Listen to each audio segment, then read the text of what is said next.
लोकतंत्र बचाओ रैली में उपस्थित हमारे इंडिया अलायंस के सभी हमारे नेतागण, कार्यकर्तागण, पदाधिकारीगण, दिल्ली, पंजाब, बिहार से आए हुए सभी हमारे अभिभावक, बुजुर्ग, माताएं, बहनें और नौजवान युवा साथी, आप सबका इस रैली में हम स्वागत करते हैं। आप सब लोगों का अभिनंदन करते हैं।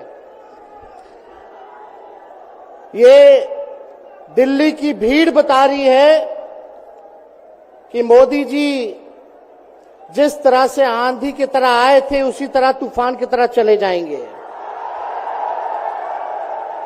पहला रैली हम लोगों ने पटना में किया, दूसरा बॉम्बे में किया और तीसरा आज जो है दिल्ली में हो रहा है। और मैं बता दूं, देश के कोने कोने में जहां भी हम लोग जा रहे हैं वहां जनता का साथ, आशीर्वाद मिल रहा है। आज हम सब लोग एकजुट हुए हैं देश के लोकतंत्र, देश के संविधान, देश के भाईचारा को बचाने के लिए। जिस हिसाब से देश में बांटने का काम किया जा रहा है, भाई को भाई से लड़ाया जा रहा है, नफरत की राजनीति की जा रही है, उसलिए हम सब नेता आपकी लड़ाई के लिए हम सब लोग आए हैं और आपकी लड़ाई लड़ रहे हैं।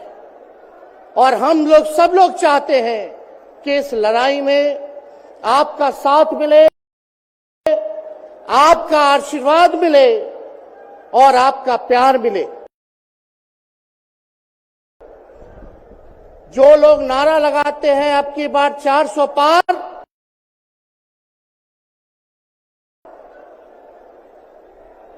उनका मुंह है, कुछ भी बोलेंगे, लेकिन एक बात तय है, जनता ही मालिक है, आप मालिक हैं और आपको तय करना है कि देश के शासन में कौन बैठने का काम करेगा। आज यहां दिल्ली की जनता से पूछना चाहते हैं, वो लोग नारा लगा रहे हैं, टारगेट फिक्स कर रहे हैं, अब की बार 400 पार। ऐसा लग रहा है कि पहले से ही ईवीएम सेटिंग हो चुका है। ये लोग फिर भी आप लोगों से पूछना चाहते हैं कि आप लोग, ये लोग जो नारा लगा रहे हैं, क्या वो सच होगा या वो सत्ता से बेदखल करिएगा? हाथ उठा के बताइए, इनको सत्ता से बाहर करना है कि नहीं करना? आज हम सब लोग देख रहे हैं कि देश में अघोषित इमरजेंसी लागू हो चुकी है। देश में सत्ता में जो लोग बैठे हैं तानाशाह रवैया अपनाने का काम कर रहे हैं, घमंडी हो गए हैं लोग। और आज हम लोग किसी को गाली देने नहीं आ रहे, लेकिन जो आंख से देख रहे हैं वो बताने आ रहे हैं, जो महसूस कर रहे हैं वो बताने आए हैं। सत्ता में लोग जो बैठे हैं, विपक्ष का धर्म बनता है, कर्तव्य बनता है कि उनसे हम लोग सवाल करें। आज मेरा मानना है कि देश में सबसे बड़ा अगर दुश्मन है तो बेरोजगारी है, महंगाई है, गरीबी है। आज यहाँ लोग हैं, नौजवान हैं, नौजवानों से पूछना चाहते, बताओ कितने नौजवान यहाँ जो हैं मोदी जी ने नौकरी दिया? हाथ उठा के बताइए। कोई नहीं मिलेगा। मोदी जी ने कोई नौकरी नहीं दी, सब कुछ जो है प्राइवेटाइज कर दिया। और हम लोगों ने बिहार में जब कांग्रेस लेफ्ट, इंडिया अलायंस की सरकार थी, 17 महीने में 5 लाख नौकरी हम लोगों ने देने का काम किया। आज किसान तबाह है, युवा परेशान है, लेकिन किसानों से मोदी जी को मिलने का समय नहीं है। मोदी जी मिलते तो प्रियंका चोपड़ा से मिलेंगे, किसानों से नहीं मिलेंगे। अक्षय कुमार को इंटरव्यू देते थे पिछले चुनाव में, इस बार बिल गेट्स को बुला करके इंटरव्यू देने का काम कर रहे हैं। लेकिन किसानों की समस्या कैसे हल होगी ये नहीं बता रहे। किसानों से उन्होंने पिछले चुनाव में वादा किया था कि उनका आय दुगना करेंगे। आज किसानों पर मोदी जी ने तलवार चलाने का काम किया है, जो हमारे अन्नदाता हैं। इसलिए आप सब लोग जब आवाज उठाते हैं, तब मोदी जी और उनकी जो सेल है पार्टी की, उस पार्टी का सेल में कौन है? ईडी है, सीबीआई है, इनकम टैक्स है। लालू जी को तो कई बार सताया गया, मेरे ऊपर मुकदमा किया गया, मेरी मां पर, मेरी बहनों पर, मेरे जीजाओं पर, मेरे पिता के जितने संबंधी थे सब पर केस मुकदमा किया।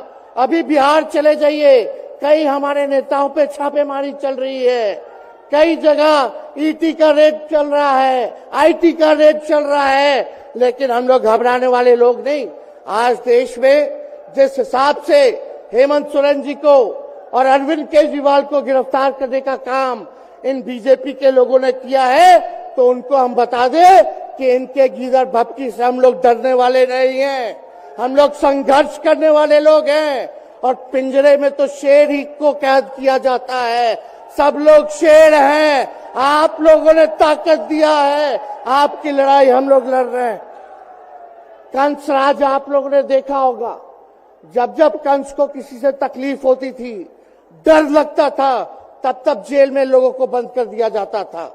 लेकिन जेल जाने से यहां कोई डरने वाला नहीं है। कितने लोगों को जेल भेजोगे? लेकिन जब जनता जब जवाब देगी, जब वोट का चोट दीजिएगा, तो मोदी जी हाथ मलने का काम करेंगे, सत्ता से बेदखल हो जाएंगे। इसलिए ये अपनी ताकत को पहचानिएगा। सब लोग चुनाव के समय आप सब लोग पोल कीजिएगा, वोट दीजिएगा, लोगों को भी वोट दिलाने का काम कीजिएगा। बीजेपी के लोग झूठ बोलने वाले लोग हैं। ये लोग यूरिया को भी चीनी बना देते हैं, ये लोग गोबर को भी हलवा दे करके परोस देते हैं, ये लोग आंख फोड़ करके चश्मा दे देंगे और फिर बोलेंगे देखो हमने चश्मा दिया। ये झूठी पार्टी है, इसलिए इन पे विश्वास मत कीजिएगा। मोदी जी कहते हैं कि उनका गारंटी मजबूत गारंटी है, गारंटी की बात करते हैं। हम बोलते हैं मोदी जी की गारंटी वैसी ही गारंटी है जैसे चाइनीज माल होता है, 2-4 बार इस्तेमाल करोगे और वो गारंटी जो है खत्म हो जाता है, टूट जाता है, खराब हो जाता है। तो जब तक चुनाव है तब तक ही मोदी जी की गारंटी है, बाकी कुछ नहीं।